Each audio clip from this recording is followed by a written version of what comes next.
Entonces, bueno, muy bien. Ya ustedes conocen lo que es un jabón, ¿verdad?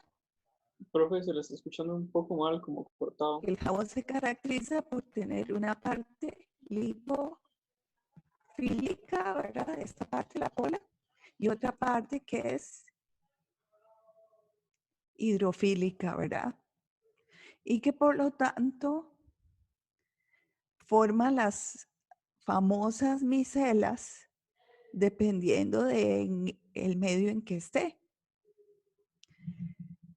Y por ejemplo, aquí tenemos una ilustración de una micela donde está la parte externa, como es el medio es acuoso, la parte externa son todas aquellas porciones del jabón que tienen afinidad por el agua.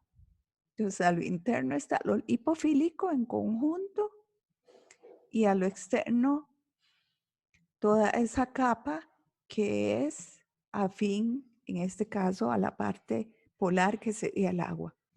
Entonces, todos estos días ustedes han escuchado que no hay nada mejor que lavarse las manos muy bien con agua y jabón para deshacerse del virus, ¿verdad? Para no mantener el virus, por ejemplo, en las manos o en cualquier parte del cuerpo, pero particularmente en las manos porque las manos son las que andan normalmente tocando todas las superficies alrededor. Entonces yo les hago esa pregunta. ¿Será cierto eso que dicen de que con solo agua y jabón se destruye el virus? ¿Y por qué? De hecho, aquí ustedes pueden ver esta parte, la parte de abajo de la figura, que yo les puse una estructura típica de un coronavirus, ¿verdad?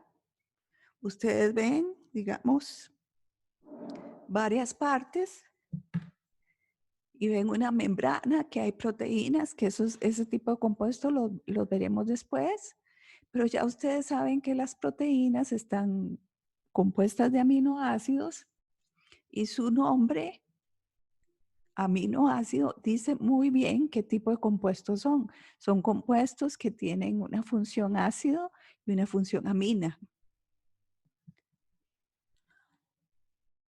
Luego, proteína, glicoproteína, o sea, también una proteína, pero en este caso que contiene ¿qué? Azúcares enlazados a ellas. Los azúcares los veremos después. Después, el famoso RNA, ¿verdad? Que también veremos este tipo de moléculas para que ustedes las identifiquen bien. Después dice aquí una proteína de membrana aquí a lo interno, pero vean lo que dice aquí. Una membrana lipídica de 2 capas que rodea completamente al virus. Y bueno, aquí hay en estas zonas también hay una enzima, una esterasa. Pero entonces, ustedes al analizar esta estructura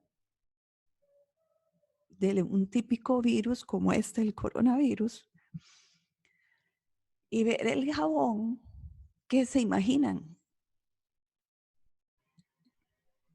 Bueno, es un compañero ahora primero que yo. Yo estaba preguntando si nos escuchaba, pero yo iba a aportar, de hecho, lo que dijo un compañero, que era, este, que para mí más bien es que la parte, como, no como decir como la parte de grasa, sino la parte lipídica, se ve arrastrada de la molécula por el jabón, digamos, ¿cómo se llama eso? Por decir, digamos, lo diluye, entonces lo destruye. Ajá, Pero es el compañero portó antes de eso. el compañero lo dijo así, con esas No, palabras, dijo otra cosa, dijo otra cosa. pero Era, digamos que usted está usando sus palabras. sí, las mías. Y era Ok, aportando también. Ok, muy bien. ¿Todo el mundo está de acuerdo en eso que dijo el compañero?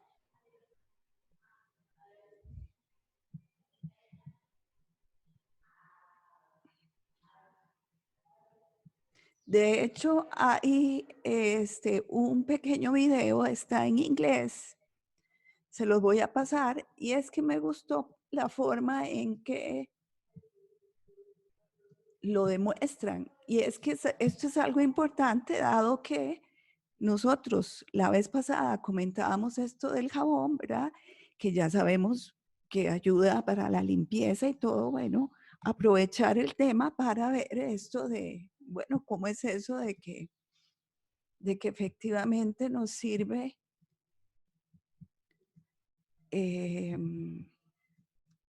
algo tan sencillo para estar mejor. Entonces, You know that the best way to prevent the spread of coronavirus is to wash your hands. Wash your hands! But why? It's because soap, regular soap, fancy honeysuckle soap, artisan peppermint soap, just any soap, absolutely annihilates viruses like the coronavirus. Here's how. This is what a virus, like coronavirus, looks like. It's a bit of material surrounded by a coating of proteins and fat. Viruses easily stick to places like your hands, but when you rinse your hands with just water, it rushes right over the virus. That's because that layer of fat makes the virus behave kind of like a drop of oil. You can see it happening in this demonstration. Oils are just liquid fats. What happens when you pour oil into water? It floats. It doesn't mix. But add soap, and suddenly that fatty oil dissolves into the water. That's because inside, soap has two-sided molecules. One end of the molecule is attracted to water, the other end to fat. So when the soap molecules come in contact with water and fat, these dual attractions literally pull the fat apart, surrounding the oil particles and dispersing them through the water. Let's go back to our coronavirus molecule with that layer of fat holding everything together. When it interacts with soap, bam, that fat gets pulled out by the soap. Soap literally pulls apart and demolishes these viruses. And then the water rinses the harmless leftover shards of virus down the drain. But, and you know where I'm going with this, it takes time for this effect to happen. 20 seconds to be specific. To show why, we ordered this lotion that mimics viruses and their fatty layers. It glows under a UV light. If you just rinse your hands under regular water, nothing comes off. If you wash with soap for just 5 seconds or 10 seconds, your hands are still covered. The virus is still there, able to get you and others sick. But 20 full seconds, now the soap is actually destroying the virus. Hand sanitizer works too because it's mostly alcohol, and alcohol works in a somewhat similar way to soap, breaking down that fatty layer. You need a high concentration of alcohol to make that work. The CDC recommends hand sanitizers with at least 60% alcohol. But even with 60% alcohol, the CDC recommends using soap if you can. If your hands are sweaty or dirty when you use the sanitizer, that can dilute it and diminish its effectiveness. As for soap, just any old soap works. You don't need soap marketed as antibacterial even. The FDA says skip it. There's no proof it's any more effective. Just be sure to wash your hands for 20 seconds. That's happy birthday twice. Happy birthday, dear, I guess me. Or the chorus to Lizzo's Truth Hurts. Straight to my face. Or Prince. Raspberry beret. Or Eminem. Go, go, only go. Or even Dolly. Jolie, Jolie, Jolie. Just as long as it's 20 seconds. And you're using the ultimate virus annihilator. Soap. Sí, pues sí tenía la idea, más que un día estos, Daniel Sass lo explicó en una de las conferencias, pero tiene sentido. Usualmente así es como funciona con digamos, como con la sociedad. No. exactamente de la misma forma, ¿verdad? Con las grasas, de la mismísima forma. Ujú. Y al romper la membrana del virus, lo que hace es exponer el material genético y eso se destruye. Sí, el material genético, lo que hay adentro, ya llega y pierde su estructura, ya no va a servir para nada. Ese es el punto, ya el material genético, lo que tiene adentro, ya pierde su estructura por interacciones con otras moléculas, con la misma agua, y ya no sirve, ya no puede hacer nada. Profe, una pregunta. De la Ah, misma forma que actúa el jabón, así, disponiendo el ADN, así es como se realizan las pruebas. no, las pruebas, ¿cuáles pruebas? Para Porque hay saber muchas si, pruebas. no, digamos, para saber si alguien es positivo por coronavirus. Ah, bueno, ahí lo que están viendo es más bien el RNA del virus, si no me equivoco. Hacen una extracción. Hay muchas pruebas, ¿verdad?, que andan por ahí. No todas son tan confiables. A nivel mundial me refiero, hay muchas pruebas que andan por ahí. No todas son tan confiables. La que se está usando en el país es una de las que, la más confiable, de hecho, donde se hace una extracción, ¿verdad? Donde se está extrayendo justamente el RNA. De hecho, para la extracción hacen algo muy parecido, donde rompen el virus para sacarle el contenido y entonces ven el RNA, que ya saben cómo es, y entonces la persona, si está infectada, lo tiene, ¿verdad? Si la persona no está infectada, no le va a salir presencia de ese RNA. Pero al fin y al cabo es el mismo tipo de extracción. Hacen una extracción, de hecho, con una especie de jabón para Ajá, medir. eso había Ah, escuchado en una conferencia. exacto, es el mismo principio. De hecho, muchas de las extracciones que se hacen, eh, bueno, en este caso para este tipo de virus o para virus, empiezan por eso. Usar algo que es muy parecido a un jabón para quitar los lípidos y llegar y tomar el material o los compuestos que interesan, ¿verdad? Ahora, alguien estaba diciendo que la diferencia entre un jabón líquido y el sólido. Esa es una interesante pregunta porque jabón, por definición, ¿qué es el jabón? ¿Qué es el jabón, por definición? Una sal de ácido. Una sal de un ácido carboxílico de cadena larga. Ujú. Ese es por definición un jabón. Ahora, ¿qué pasa? Esos que nosotros vemos, jabones líquidos, ya caen en otro tipo de compuestos. Entonces, a veces usa uno el término jabón líquido y no necesariamente es un jabón como estos. No tiene el mismo comportamiento en el sentido de la misma estructura.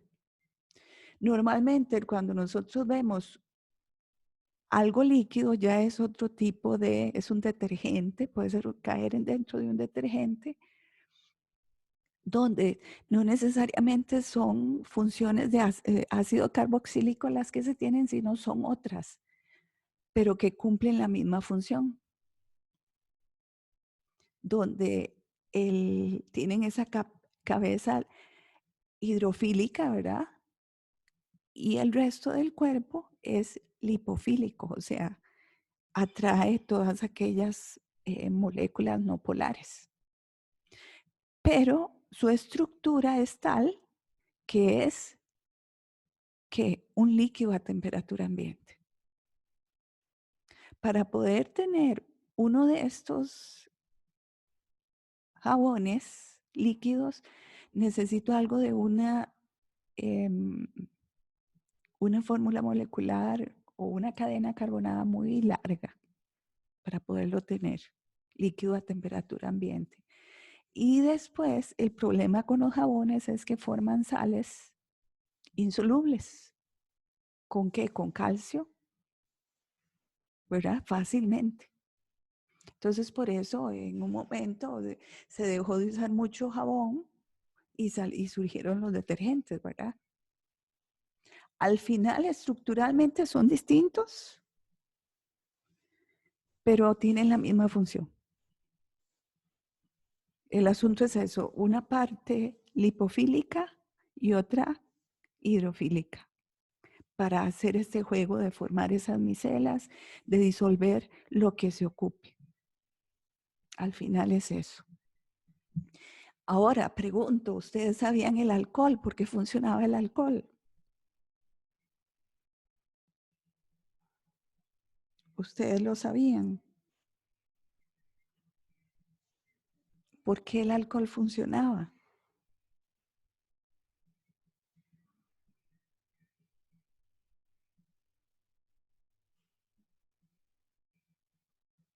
Hay una gente que dice que no, y no es que el alcohol uno diga que es un jabón, porque no. Pero recuerden que el alcohol, ¿qué pasa con un alcohol? Que el alcohol, o sea, el etanol, tiene esta parte de aquí lipofílica, y esta es la parte, el hidroxilo es la hidrofílica. Entonces uno sabe que el alcohol es soluble en agua, ustedes ya lo saben. Cuando toman cerveza hay alcohol, cuando toman vino ahí hay alcohol y está soluble en agua, ¿verdad? Y esta parte es soluble en agua, ¿por qué? Por los puentes de hidrógeno que puede formar con el agua.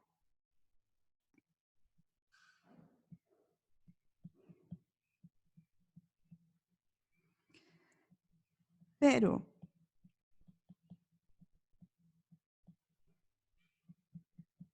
y por aquí podría venir otra, ¿verdad? Y así sigue. Y por aquí entonces viene como otro, en fin. Entonces, esta parte sería la lipofílica. Entonces, todos aquellos que son grasas se van a ver atraídos por esta parte. Entonces, al final está haciendo lo mismo que hace el jabón por esa estructura que tiene. Pero algo que mencionaron ahí es sumamente importante, la concentración. Tiene que ser alcohol por encima de 60%. Y se usa si uno no tiene otra opción en ese momento, ¿verdad? Pero si uno tiene agua y jabón, es mejor el agua y jabón. Por algo que ellos también decían. Y es que a veces uno tiene las manos más sucias de la cuenta, con otro montón de partículas. Entonces, ahí tengo problemas de que no necesariamente con solo alcohol voy a deshacerme de toda esa grasa que tengo y por lo tanto también del virus, si las manos no las tengo lo suficientemente limpias o medio limpias, ¿verdad? Entonces casi que ahí hay que como hacerse un lavado con alcohol como se hace uno con el agua. Pero ese alcohol en gel que uno utiliza, si no puede lavarse en ese momento el agua, las manos con agua y jabón, pues sirve, claro que sí. Lo que pasa es que hay que hacerlo muy bien, frotarse muy bien las manos con buena cantidad y que el alcohol sea, o más bien que el alcohol esté en suficiente cantidad, por encima del 60%, ¿verdad? Entonces vean qué importante que hay cosas que ustedes pueden ir entendiendo. El asunto es hacer esa conexión de lo que voy estudiando con lo que me rodea. Es importantísimo. Ok, entonces, bueno, siguiendo con esto de los derivados de ácidos carboxílicos. Ok, ¿cuál es el orden de reactividad de los derivados de ácidos carboxílicos? Entonces, más bien, díganos o díganme o compártanos cuáles son los derivados de ácidos carboxílicos que ustedes conocen. Los haluros de ácido. Perdón, que no pude escuchar un poquito más alto. Los haluros de ácido. Los haluros de ácido, muy bien, vamos a ponerlos así. Le voy a poner la A. ¿Cuál otro?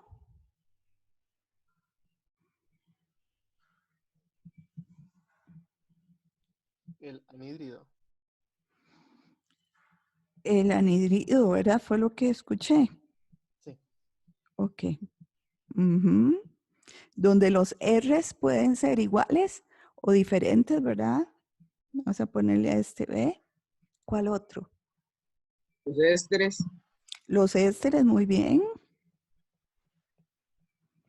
¿Cuál otro? Igual, los grupos R's pueden ser iguales o diferentes. ¿Cuál otro? amidas, Amigos. Las amidas, muy bien.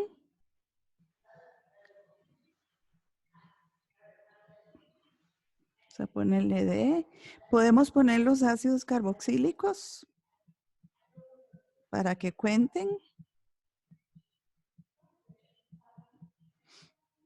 ¿Nos falta alguno? los nitrilos. Y los nitrilos, ¿verdad? Que los vamos a poner acá porque están dentro de este grupo de compuestos porque todos al hidrolizarlos producen el ácido carboxílico. Por eso se dice que es un derivado de ácido. Ok, entonces si tuviera que ordenarlos por orden de reactividad, ¿cómo es la cosa?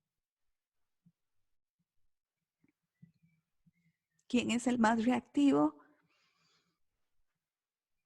de todos?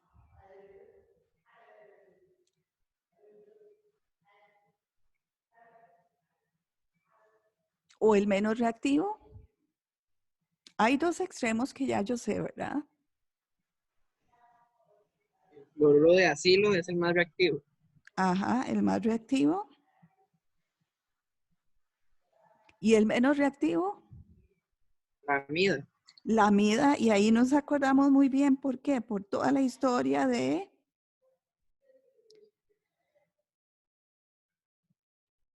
que si las proteínas que están formadas por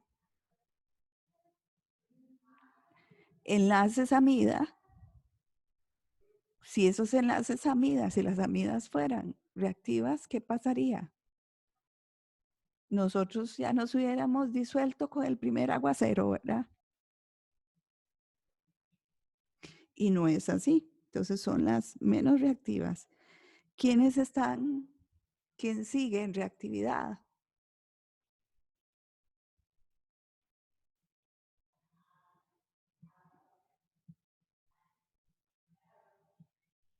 El anhídrido de ácido. El anhídrido, exactamente, los anhídridos. Muy bien. ¿Quién sigue? El éster, El éster. Ajá.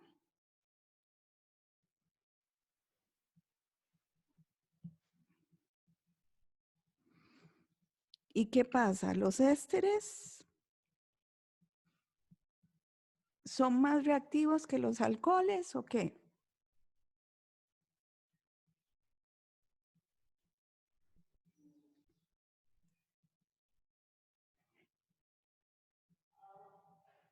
son muy parecidos, ¿no? Son muy parecidos, claro, lo podemos ver fácilmente por esto, ¿verdad? estos grupos, que son los que tienen que salir, son sumamente parecidos, entonces los dos están aproximadamente igual. Y eso sí, de último, la amida. Y todo eso por un montón de factores, ¿verdad? El carbono, el carbonílico, del grupo carbonilo, una densidad de carga que varía dependiendo del grupo que esté unido a él, si pueden compartir electrones, si hay efecto inductivo, resonancia, etc.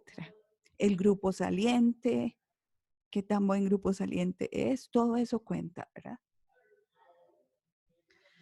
Ok, ahora sí, una pregunta. Y aquí esto se me cambió. Entonces dice, ¿cuál es el más reactivo ante una sustitución nucleofílica?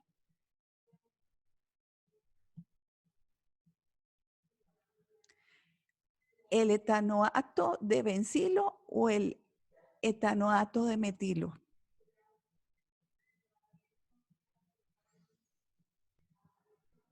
¿Cuál es más reactivo? Primero deberíamos escribir las estructuras, ¿verdad?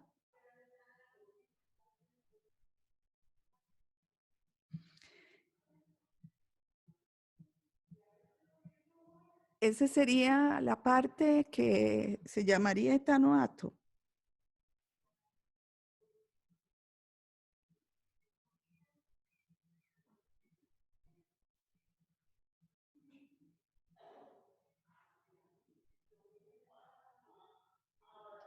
Sí, profe. Ok, muy bien. Y dice de bencilo.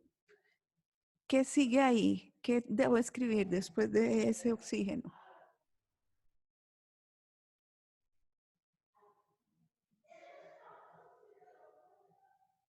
Un carbono más y después el anillo. El compañero dice que un carbono más y después El anillo. él, Un anillo de benceno. un anillo de benceno. ¿Será más reactivo ante una sustitución nucleofílica el etanoato de bencilo o el etanoato de metilo? ¿Cómo lo ven? ¿O son los dos muy parecidos?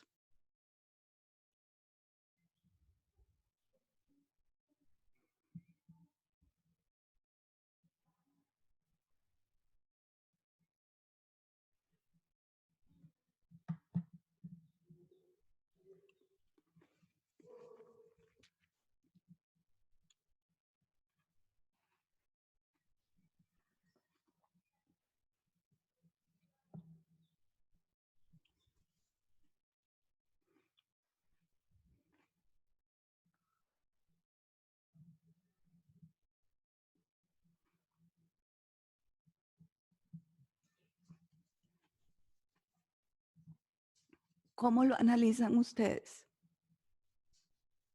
¿Qué deben observar? ¿El etanoato de fenilo? ¿Cuál será más reactivo? El etanoato de fenilo. ¿Y entonces por qué? El etanoato de fenilo porque el anillo no le ayuda a dar a carga bueno, hace resonancia en toda la estructura, ¿no? ¿A qué cosa? Del anillo hacia el oxígeno y del oxígeno hacia el carbonilo. Y entonces, por lo tanto, es más reactivo. Si es una sustitución nucleofílica, ¿de qué estamos hablando? Y la voy a poner en términos generales. Estamos que tenemos un éster, vamos a poner un grupo R ahí. Si es una sustitución nucleofílica, ¿cuál es el primer paso?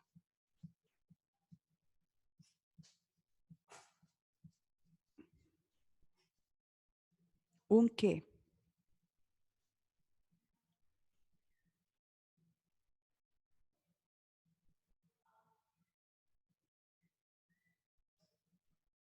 Ojo que yo no lo voy a decir. Si no me ayudan.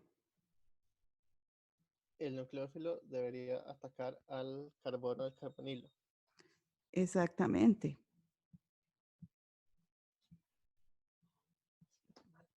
Y digamos que tengo esta opción de primera entrada.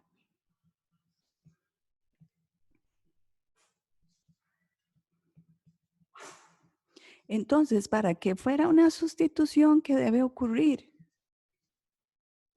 Que a la hora de que vuelva a formar el carbonilo, este grupo sea capaz de ¿qué?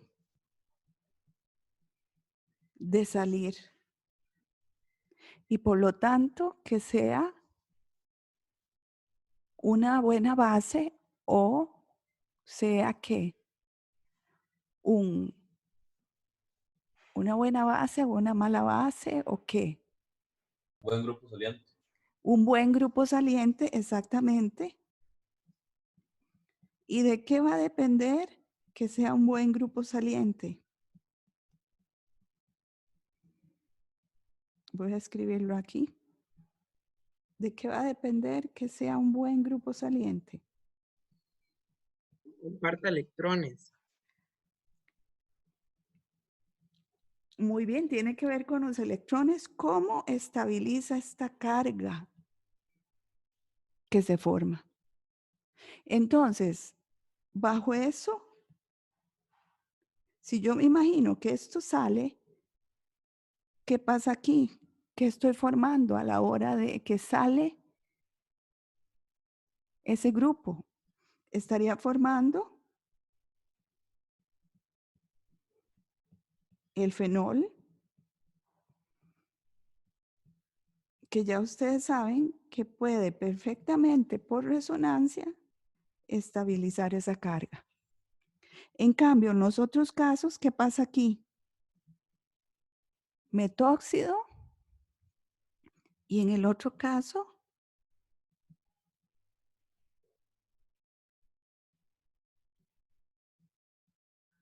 ese otro grupo. O sea, tendría este grupo versus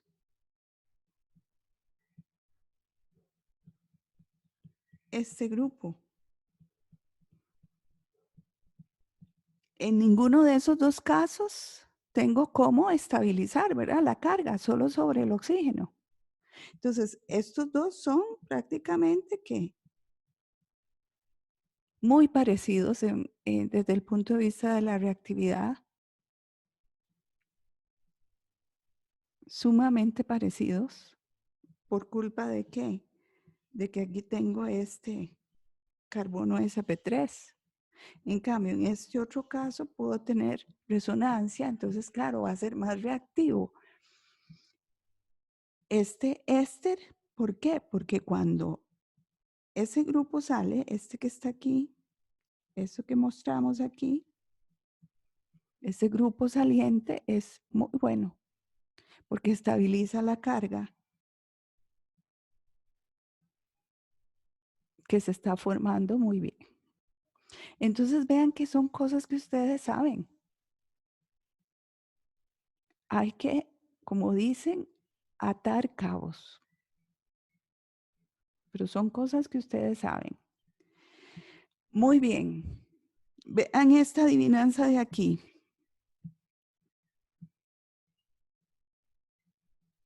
Las típicas adivinanzas. Dice, se abre el telón. Aparece el ácido acético. Se cierra el telón. Se abre el telón y aparece la butilamina. Se cierra el telón. ¿Cómo se llama la obra?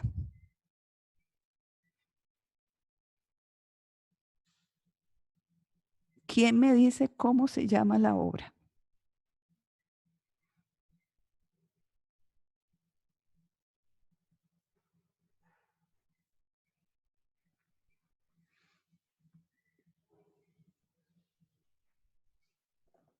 El ácido acético, ya ustedes saben cuál ácido es, ¿verdad?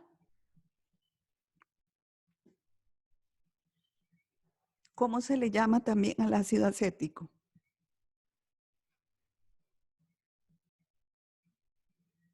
Ácido, El nombre UPAC. ¿Perdón? el ácido etanoico. Ácido etanoico, muy bien. Este es el ácido acético. Aparece el ácido acético y después dice, aparece la butilamina. Bueno, las aminas no las hemos visto, pero a ustedes les tiene que sonar muchísimo el nombre, en el sentido de que lo dice todo. Butil, ahí están los 4 carbonos, butilamina. Entonces, estos dos juntos, ¿qué producen? Y necesito que piensen, que analicen. ¿Qué se formaría al Es tener una estos reacción dos? ácido-base. Exactamente, cuidado. Alguien dice que es una amida lo que se forma. El compañero lo dijo muy bien. Ojo, esto es un ácido. Y esta, una base por excelencia. Entonces, lo que yo voy a tener ahí, cuando se preguntaba cómo se llama la obra, es esto. O sea, voy a tener un carboxilato de amonio. En este caso sería etanoato de butilamonio. Así se llama. O sea, es una reacción ácido-base. Entonces, mucho cuidado porque a veces nos pasa esto, algo tan sencillo. ¿Por qué? Por no analizar, llegamos y decimos que se va a formar una amida. Y no, porque lo primero hay que acordarse, las primeras reacciones que se dan, las más rápidas, ¿cuáles son?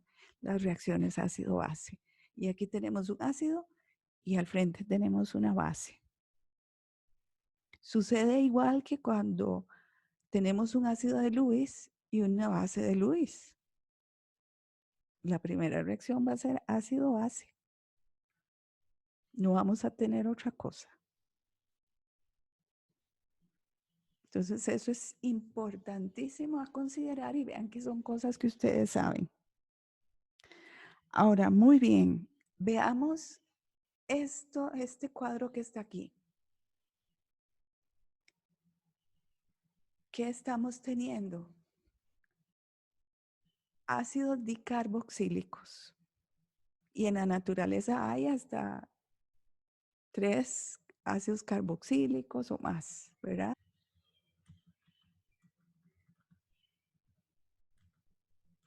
Uno de los sustituyentes ácidos es más ácido que el otro. Ajá. ¿Y a qué se debe eso?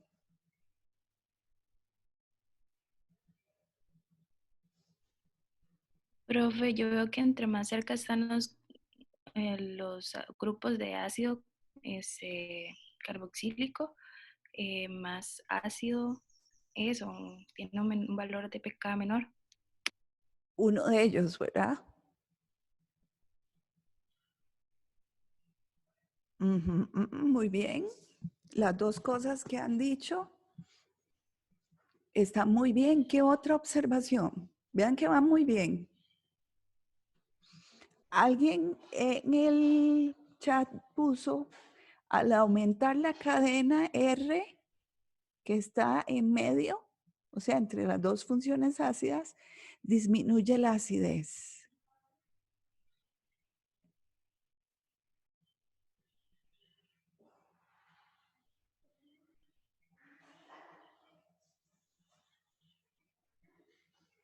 Y es cierto, vean, empiecen a ver esto hacia abajo. Entre más separados, dejemos este por fuera, porque esto es diferente, ¿verdad?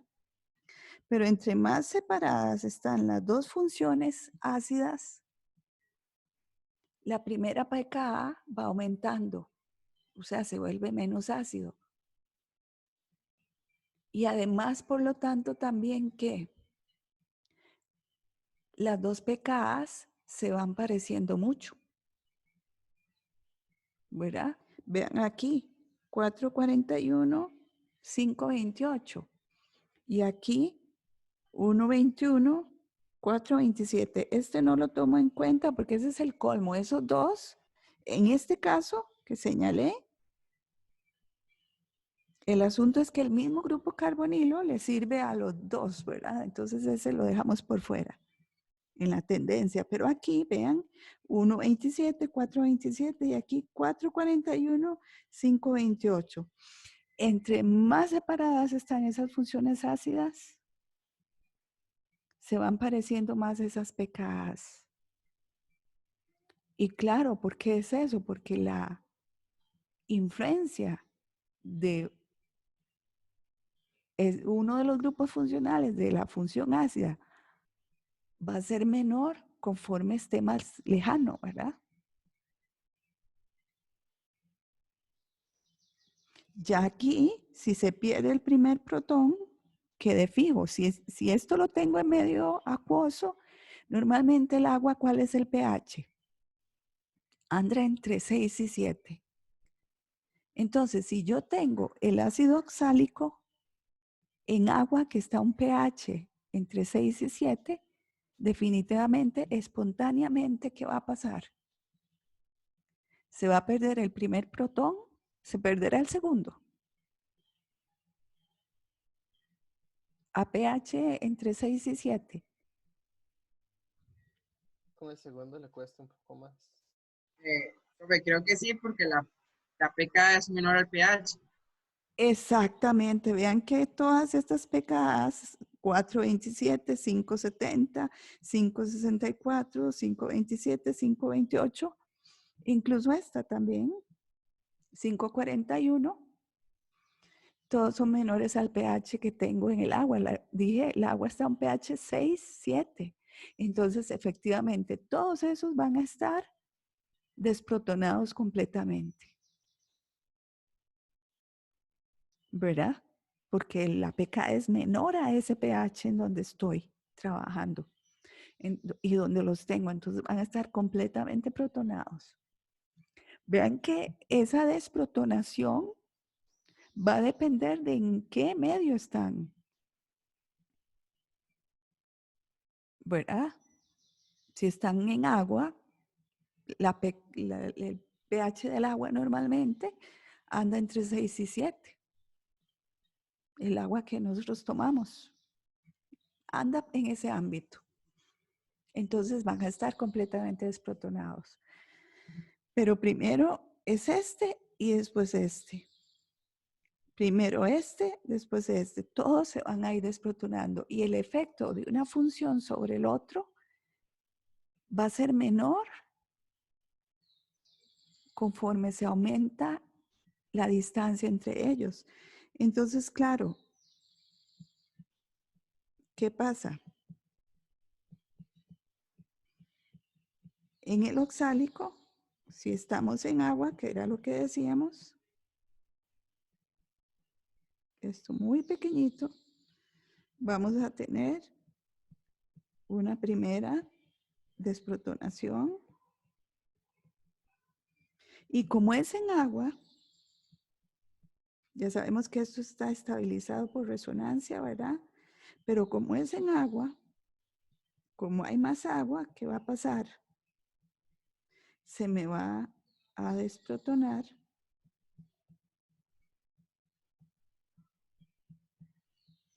el segundo también.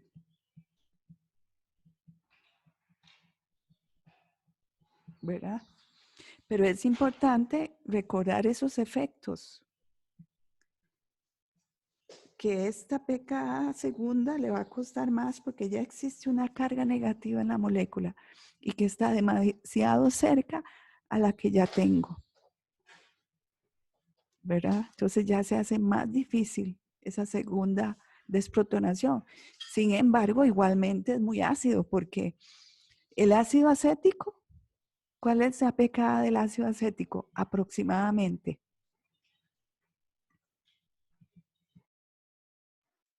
4.7. Exactamente, anda por ahí, 4.7, 4.8. ¿Verdad?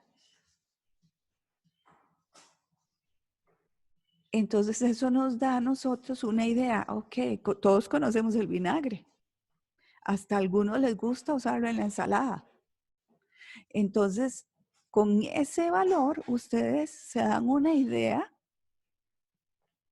de cuál es la acidez de estos ácidos, porque vean que sería la segunda pKa la que anda parecida al del ácido acético. De hecho, la primera pKa que ya anda más parecida es esta, la del ácido acético. Vean qué vacilón, que es cuando ya están muy separados las dos funciones. Igual aquí ya con 3 grupos ya está sintiendo menos el efecto. Pero si solo tiene un grupo, un metileno de por medio, vean que si hay una diferencia grande entre las dos pKas, ¿verdad? O más bien la acidez de la primera o sea, el compuesto ya es mucho más ácido cuando sucede eso.